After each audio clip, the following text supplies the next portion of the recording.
New Buddha Way Dharma Talks. Geoff Hunt presents a talk on some aspect of the Buddha's teaching. Good morning, everyone. Look forward to discussing the next topic with you. In fact, we've already started the next topic, which is Vipassana, or insight meditation, so-called. We talked about that last week, and I want to continue with that now. You remember, Vipassana is the Pali word for insight. So that goes with insight meditation. And there's also, it is said, calm meditation, which is said to be somewhat different or separate from insight meditation. Calm meditation is also called shamatha in Pali. Now, we've had the impression for some time that these are two distinct forms of meditation, and some people have made them into two forms of meditation. But I think the Buddha's teaching, if you look at it, there's no such separation. And I think he would, well, I don't want to second guess the Buddha, but I suspect that he would say that if you leave out one of those two dimensions, then you're not really on the path. So I pointed out that there is just two dimensions of the same thing. So we need the calm and the focus in order to have the power of attention to carry out insight meditation. So there's nothing particularly new about shamatha, calm meditation, because they are what existed before the Buddha. And amongst the first people that he spoke to were two yogis who were teaching precisely that. So he mastered that. They asked him to stay, but he wanted to move on. He felt that it wasn't complete. So then he developed what we now call Vipassana, as though it's a different thing. But as Bhikkhu Thanissaro has pointed out, and Bhikkhu Bodhi, they're not two things, they're just two dimensions of the same thing. So we need the calm and the focus in order to perform or practice insight meditation. So the two go together. So for example, in focusing on our breath as solidly as we can, but without trying to control it, but just follow it. So the mind is being told to stay in one place. This is very traditional and is actually pre-Buddhist. But they're developing the power to stay in one place, to focus, to calm our minds to a degree in which you can do insight meditation. So calming the mind in this context means by focusing on something, you're letting go of everything else. So the mind does become calmer. Now, you could say, well, that's a good in itself, and it certainly is a good in itself, and if you're happy with that, well, stay with it. However, you need to go a few more steps, which are difficult steps, to be honest, to follow the Buddha's path. But as I've said many, many times, every step you take is a step in the right direction. So you don't have to think about, whether you're grade A or grade B or grade C or how far you've gone. Just do what you're doing and follow the practices, and you will soon notice which ones you can do, or which ones you can only partially do, or you can only do for a short period. That's all right. It's all part of the training. And it's important to recognize that the Buddha refers to his practice as a training. And in fact, if you talk to monks or nuns, for example, in Buddhism, they will always refer to a training. So the monastery down at Chittaviveka is a training monastery. It's meant to train. The word train sort of conjures up other ideas about, for example, obtaining certain skills, be able to do things that one could not previously do. So it's put on the same level as, say, carpentry or learning to play a musical instrument. But in this case, the musical instrument is your own mind. Okay, so we put these two together. Now I want to talk a bit more about how we bring insight into the steps we've already made with shamatha. Okay, so I hope that much is clear now. Now, the transition, remember here, is that if we have the power to attend very closely to our own minds, then it will start showing up certain aspects of it. The calm meditation is very much object oriented. That is, there is an object which one must look at and stay with. That is not so with Vipassana or insight meditation. There, one's mind is more open, it has awareness, and it is ready to notice or to acknowledge anything that pops up in the mind or in the emotions, if you like, heart or mind. Remember that in Pali, heart and mind are virtually the same thing. So we don't talk about heart separately from mind. Heart and mind, let's say heart and mind. So whatever pops up in heart and mind. So we're not trying to focus on one thing. We're now trying to get to, that's what the Buddha was trying to do at the time, when he became dissatisfied with the two yogis, was what is there? You know, what if I look closely into my own mind, what do I find there? Well, what I find, of course, is a lot of different things swimming about, apparently out of control. You don't have to think about what you're going to think next. Things just happen in the mind. Of course, you can direct the mind. If, for example, you're studying for an exam or you're trying to learn a piece of music or something, then that's actually very much like calm meditation, very much like it. And that is why one can become absorbed when learning a piece of mathematics for the first time. You can totally absorbed in that piece of mathematics until you're not even listening to what other people are saying around you. Well, that's hardly very different from calm meditation. And this is what the Zen people, that is how they practice, for example.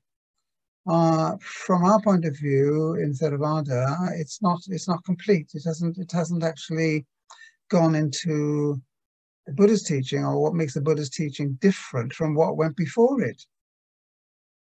The idea that Buddhism somehow came from yoga, for example, is a rather strange one, which I won't go into now.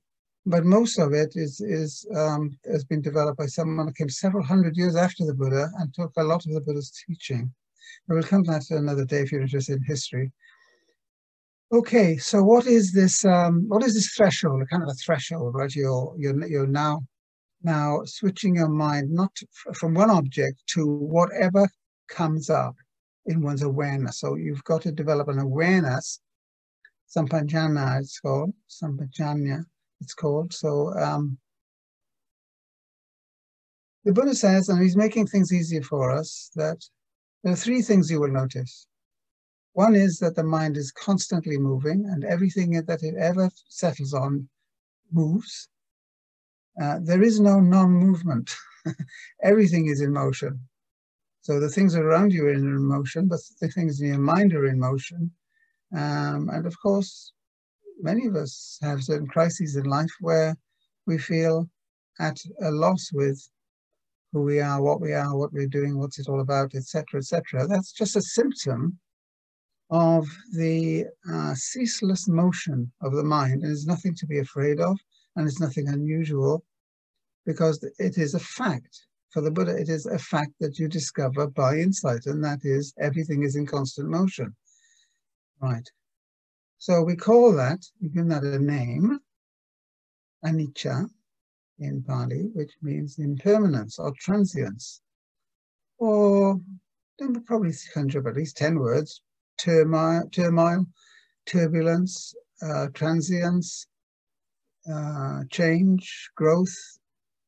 It's all contrasted with the thing that we want most, which is for things to just stand still, so I can get a grip on them and direct things in the way I want. right? Now, this is where craving comes in. We look and see at what's really going on in our mind, not just to focus on it, but actually to start to understand what it is. And one of the first things we notice is anicca, impermanence, change, kind of flightiness of things. Now, that is not what we want. We want things to stay the same. We want them to develop in the same way. So we crave for permanence. Now, this is what starts off suffering. So then we get to suffering because as much as we would like things to stay the same, I mean, I suppose I would like to stay alive for quite a while, if not permanently, or that would run into problems. I'd like things to stay more or less the same. I'd like the best parts of my life to stay the same. None of this is actually viable. So it's painful to hear that. We want things to stay the same. We want to settle into things being the same. And of course, for quite long periods of our lives, things can be more or less the same, but you can't get away from the change because your mind is changing, your body's changing, everything's changing around you, within you. Okay, now the Buddha's teaching is, once you accept a fact, you can move forward. If you don't accept the fact, then you will suffer. I think we can see this. I won't mention any names, but in certain politicians who get stuck and see what they want to see, lie about what they want because they want it so badly. They're craving and they're suffering from their own craving. And the more they hold on, the more they will suffer. Now, the Buddha says, you know, it can be scary to let go and to admit to the change of things and to expect the change and to acknowledge the change and even to welcome changes. Because not all changes are bad. And in fact, is there any such thing as bad? A lot of changes are very welcome. Okay, so that is how we get the 3 marks of existence. That is what insight is first of all up against. Impermanence, no self. Now, this has been a tricky one. So no self, really, generalizing it just means that no thing has a permanent essence. So it's just another way of talking about impermanence. No self, that's just unfortunate way of expressing things. Anything and everything has no solid, unchanging essence. Everything is changing. Right. So that is anatta, meaning we tend to think that everything has somehow got an essence in it. So even the human being has got an essence, the soul, and it stays the same, and the soul can separate from the body, etc. Now the Buddha says, well, let's look and see if that's true, and see what we come up with. We might come up with something that is, as long as we accept it, more peaceful and more creating of wisdom.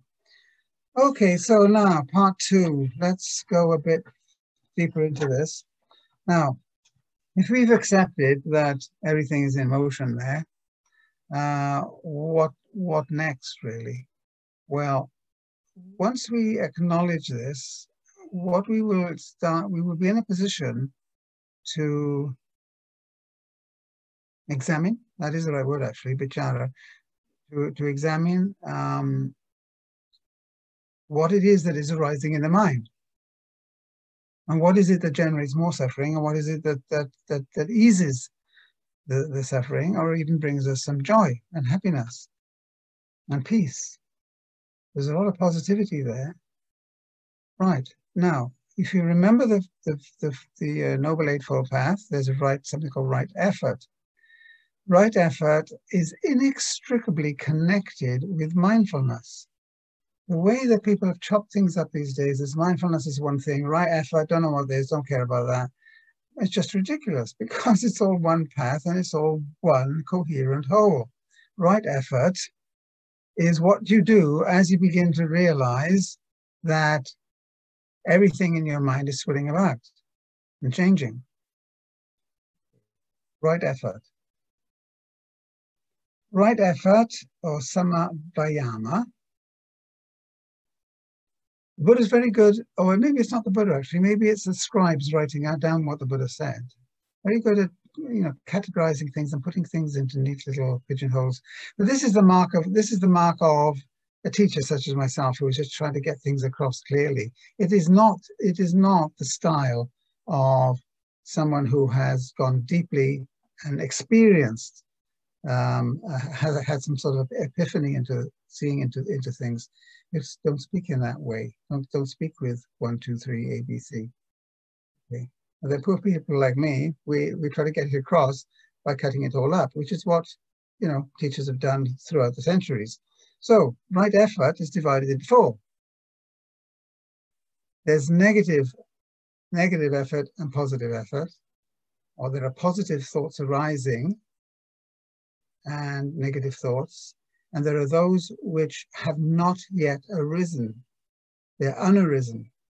So let's break this down a bit, at least for us to get a handle on it. Once we've got a handle on it, we don't really need to go on about it all the time, because it's just meant to be a handle.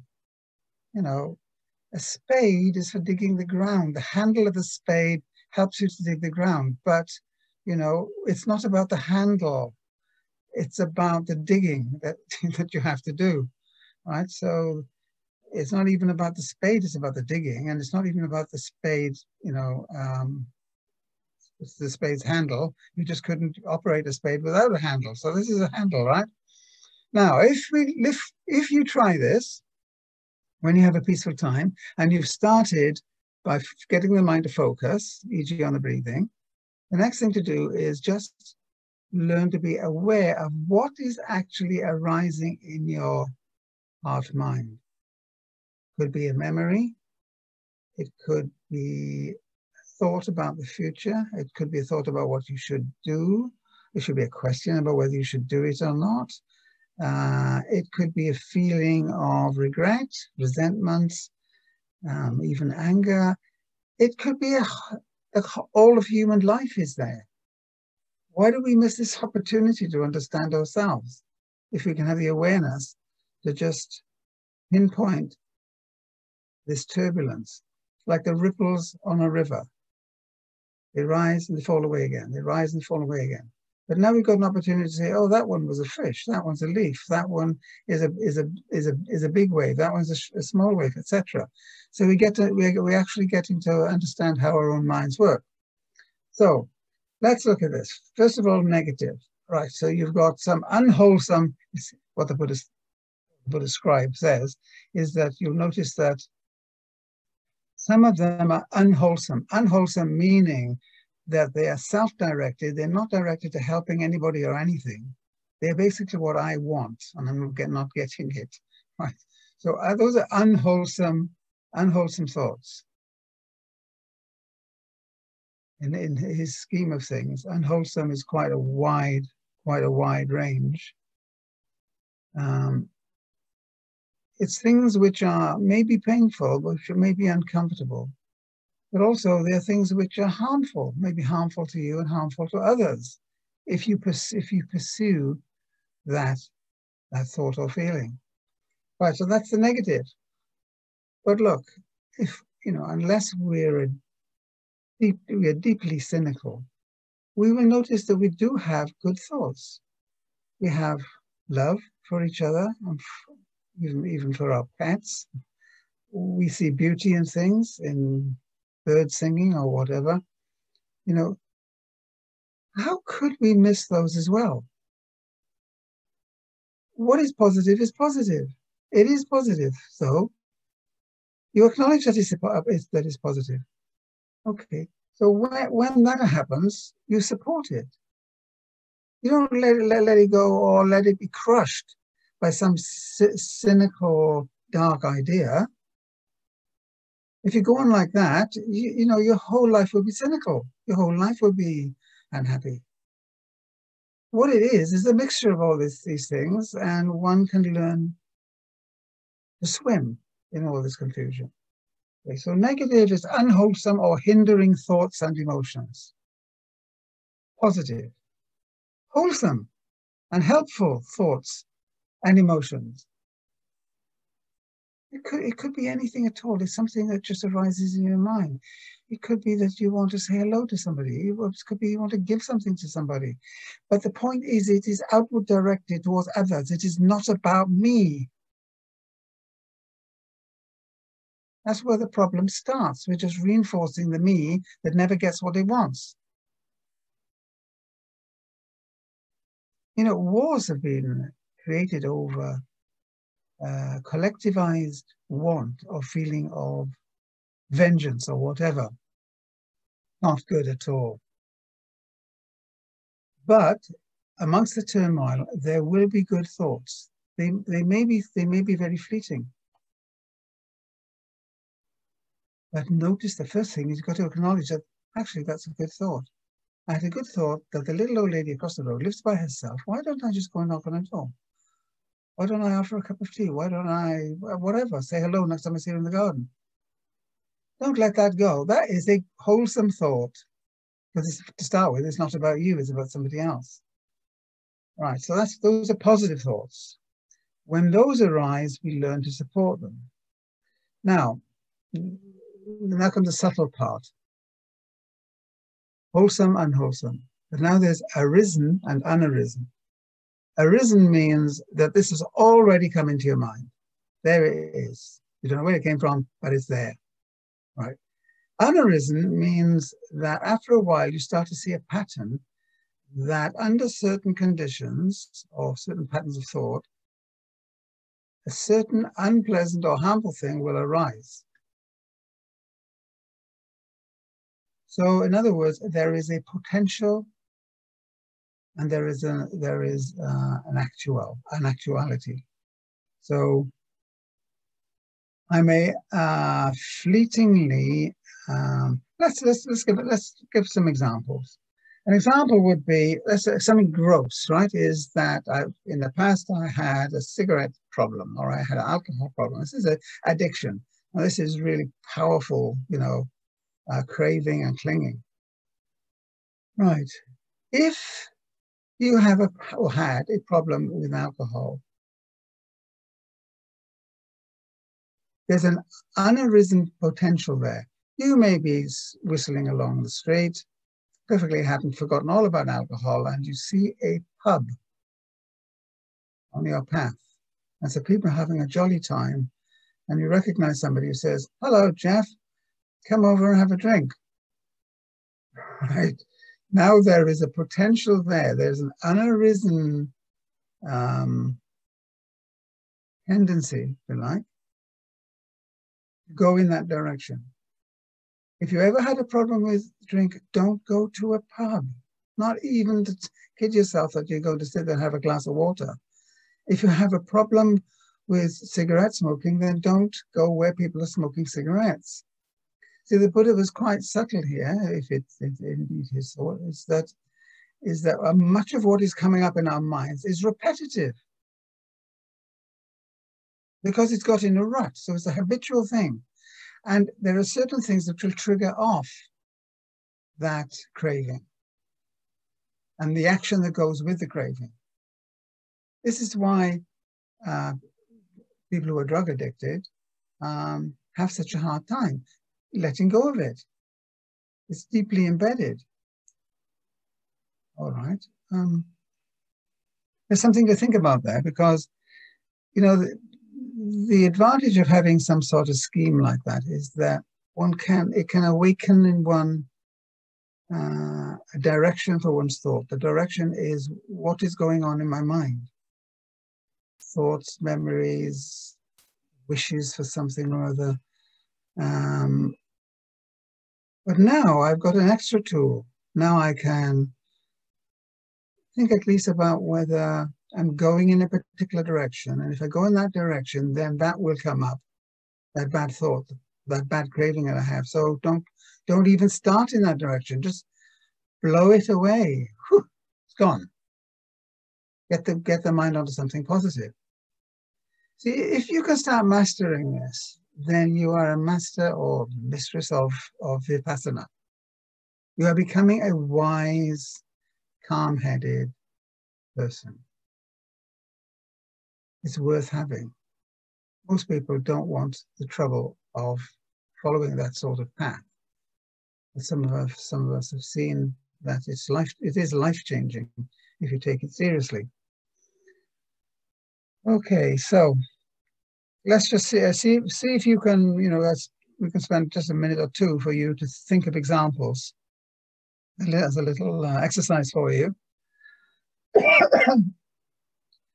Think of something that's negative but arisen, something that pops up into your mind. Do you recognize, yeah, that's not a fruitful, wholesome thought, and then you can work on learning how to let it go. But do you also acknowledge that is a good thought, and no one's going to take that away from me? It's a good thought. I'm going to develop the good thought, and I'm going to act on the good thought.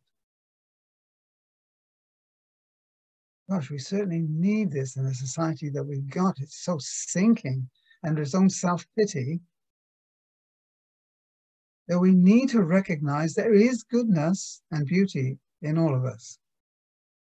We are just too damn cynical to allow it any breath at the moment. So there's the negative arisen, there's the positive arisen. Especially, I think, men often have a kind of a macho thing about, I can't admit that I love the look of that flower. Real men don't say that sort of thing. Only women do, or children. Well, okay, let the men be women and let the men be children in that case. And then there's unarisen, meaning something that's developed into some sort of habit that if there's certain triggers that the mind will start going in that sort of direction, and then it'll want that sort of thing. It could be lust, it could be greed, it could be need for power. That once that trigger is, that's the it's just because it's latent, it's potential. If you get to recognize it, you can just switch it off. And no, I know that's a trigger. I'm not letting that develop. This is Vipassana. This is what Vipassana is about. But of course, it's taking us to even higher levels than the Buddha's teaching. So it is itself a stepping stone. It is absolutely, for the Buddha, it's an essential stepping stone. Now, of course, at the moment, we've cut it off and also twisted it into something that's therapeutic only. The problem is with the only. It shouldn't be therapeutic only, but about everything in one's life, really. The other thing is we tend to think that what I mean by wholesome is having a wild party, of flying off to Timbuktu just to have a look at some rocks. Or why not go to Mars and have a look at some rocks over there? Or then there's Mars, you got rocks as well. Let's go to, this is sort of madness or inability to see what is wholesome or unwholesome anymore. What is wholesome for human beings is care for each other, love, companionship, all sorts of things to support each other during difficult times. So that's what we mean by wholesome. We're not talking about having a big lollipop, or sensuous kind of gratification. That's not necessarily bad, but it's not actually what the Buddha is talking about, because he thinks that sensuous gratification can lead to craving and clinging. So keep that under, just keep it in view as to its nature and its potentials. So those are, all of that is right effort. And right effort, I think you can see already when we're talking about right effort, aren't we talking about Vipassana? Aren't we talking about insight meditation? Well, yes, but most of the teachers don't even mention right effort. You mention right effort to them, then they say, oh, what's that then? Because they haven't seen that the whole thing, the whole of the Noble Eightfold Path is one path. There's not something called Vipassana and then something called Shamatha and something called this and something called that. And then people scramble with each other over what they call it because they can make more money if they call it this and if they call it that. This is the disease of our society. Anyway, we have a potential to support each other, and you see that potential coming out at times of difficulty. You do see that spontaneously people will want to help each other. When there's a flood or a fire, they will sometimes take great risks with their own life to help others. That is the wholesome side of us. So put that in the spotlight. Right, I'll stop talking there. Thank you.